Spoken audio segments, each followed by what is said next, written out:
All right, mic check, mic check. This is Sean Work. This is my first podcast. I'm going to call it my pilot show. I'm going to give this podcasting thing a shot, and I'm going to go over, marketing, SEO, web design, startups, the same old stuff I like to write about and that I know about. So a little background on me. I've been, doing, basically been building websites, running e-commerce stores, engaged in web business, web marketing since 1999. I worked at Kissmetrics with Heaton Shaw and Neil Patel. I still work with them at Crazy Egg. And so I'm going to start my first pilot episode with the title is called The One Marketer Marketing Team Dilemma. And this is a problem that I see a lot. I see it happen a lot. It happens a lot with brand new startups all the time because they only have one marketing person on board. And it's happened in small businesses too.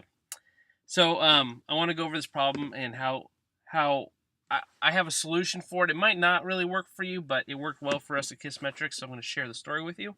It's actually a pretty awesome story. But I'm going to start with a backstory called Heaton Bombs. So the founder of Kissmetrics was Heaton Shaw and Neil Patel. And there's something, I found it later on when I stopped working at Kissmetrics called Heaton Bombs. I hadn't heard about them until after I stopped working at Kissmetrics. I think I saw a video on the internet where Heaton was talking, and it was interesting. He talks about how people told him to stop giving Heaton Bombs. If you don't know who Heaton Shaw is, I would follow. I think he has a podcast too called Heatonism. I would just look him up. HITENSHAH.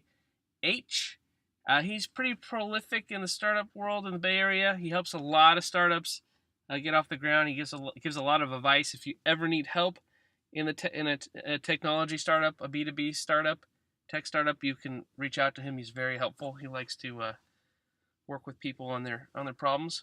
But anyway, in 2010, when I was working with Kissmetrics and Heaton Shaw, what would happen is Heaton's a very intelligent individual, and he would get you on the phone, and his mind works, at 10 astronomical units per second. Like his brain works at light speed. He has millions of ideas, and he wants to tell you all his ideas. And he's a really good marketer himself. So when you're the marketing guy at a company, I was the first marketer at Kissmetrics, so I was the whole marketing team. He'd get me on the phone and he wanted to tell me every idea in his head and every little tactic and hack and strategy he had. And I would sit there and I would type down tons of notes of everything he's telling me, and we'd be on the phone for 2 hours, and I would always think in the back of my head, like, oh my God, do I got to do all this, or are these just ideas that I got to try, and maybe I should be prioritizing them as I'm talking to him about what's the best idea to try?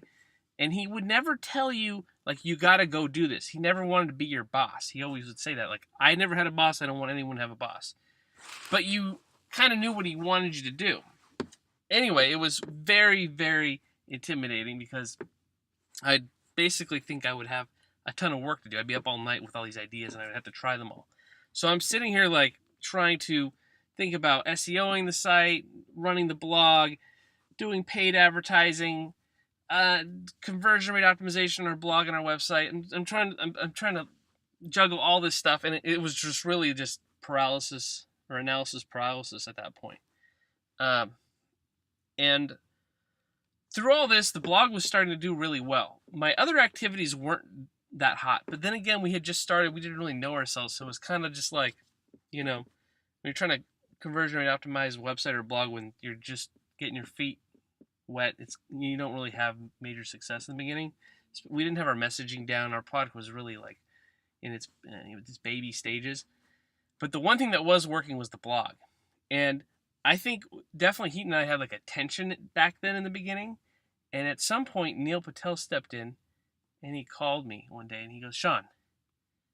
And then he paused and I was like, he's like, I got to tell you something. And he paused again. And it was this really important phone call, and the pauses were getting me all off guard. I'm like, what was he going to fire me? What is he telling me? And he's like, Sean, I just want you to blog every day. I don't want you to do anything else. Stop all your other tasks. I just want you to blog 5 times a week.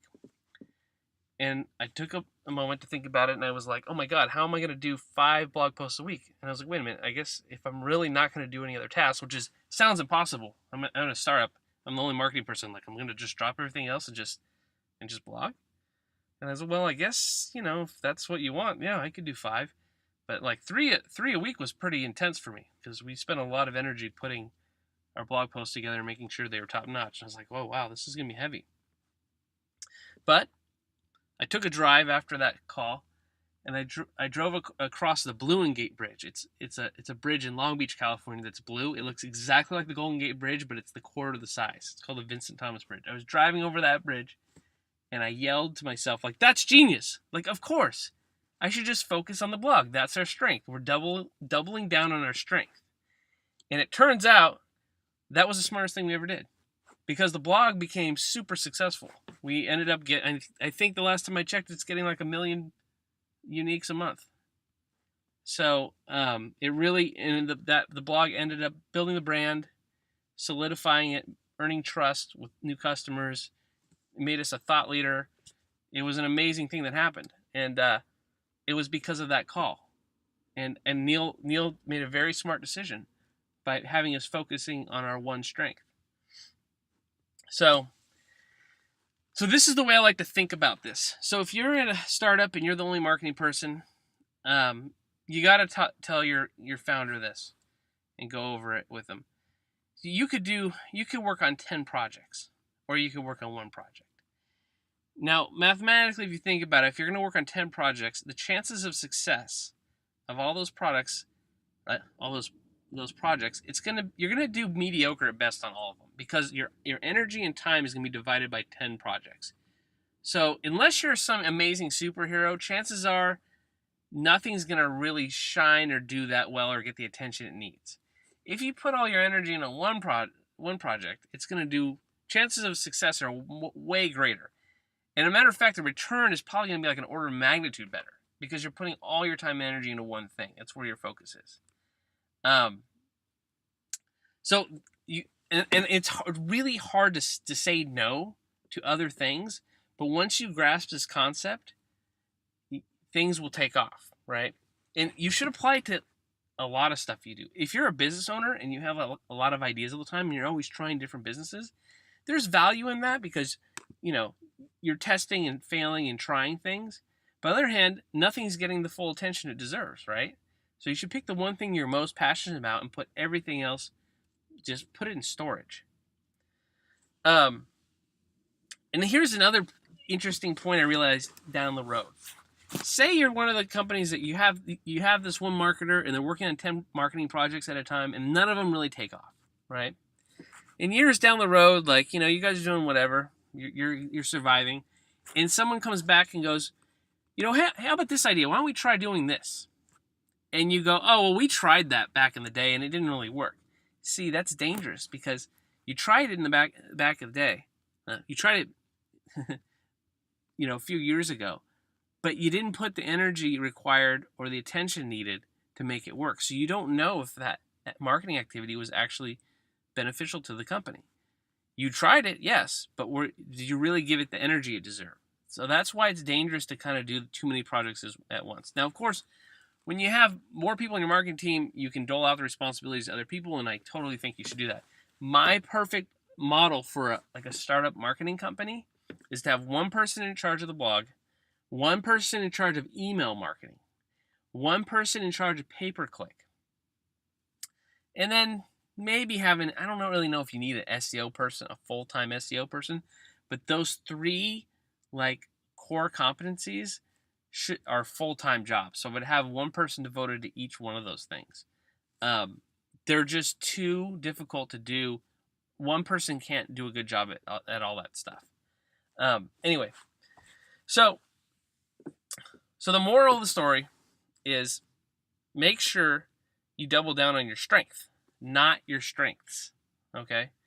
Now, everyone's going to have a question about, well, what if you just started? Like, you don't know what your strengths are. How can you just arbitrarily pick one and go that direction. Okay, well, in that case, yeah, you don't know what you're good at yet, so you have to test out a few things. But this is a very important little lesson I'm going to teach you guys. The way that you do this might be from the book Traction. I'm not really sure. I don't really remember, but this is how I do it. Is you get out a spreadsheet and you list all the possible marketing activities you guys can go after, right? Then what you do is you make a column for assumed return, not return on investment, just assumed return, and a column for difficulty, right? And you go fill out all the activities, and you go, okay, this one, in terms of difficulty, it's easy. The next one, next line item, that's a medium. Next line item, easy. Next line item, difficult. And then you go to your next column and you go, okay, well, what's the expected return on this if we do this? Like, oh, this is pretty high. It's slow and steady, like blogging. This one, pretty low. And then what you do is you go through that data that you just collected, right? And you go, okay, where's the sweet spot? Where's the thing that's going to give us the highest return with the most ease? So you figure out the top three activities in that sweet spot. And then you stick to your guns on those. Don't do anything else, right? Maybe it's blogging, email marketing, and pay-per-click, right? Spend a good 2 months at least putting all your effort into those activities, okay? After 2 months, see which one seems to be producing the best results, and then from that point on, focus on that 100% until you have it licked, before you can ever move on to another project. Don't do anything else. Put all your energy into that, unless someone else comes on board to help you out, or you have like an intern, or you hire contractors, right? But if you're the lone marketer at a company, a startup, just focus on that. Chances are the return from that project is going to be order of magnitude better than if you focused on all three of the things. So it's always worth it to focus on that one thing. I do want to, there is a weird issue with blogging, and a lot of companies will run into this. And there might be a hack around it, and I'll talk about that after this. But blogging is generally a slow and steady, like turtle wins the race type of thing. You work on it for years. You post every day if you can. You always make sure you have good content. You make sure your blog has been SEO optimized. And over time, and you promote the hell out of it. And over time, you'll start seeing traffic growing day after day after day, and it builds upon itself.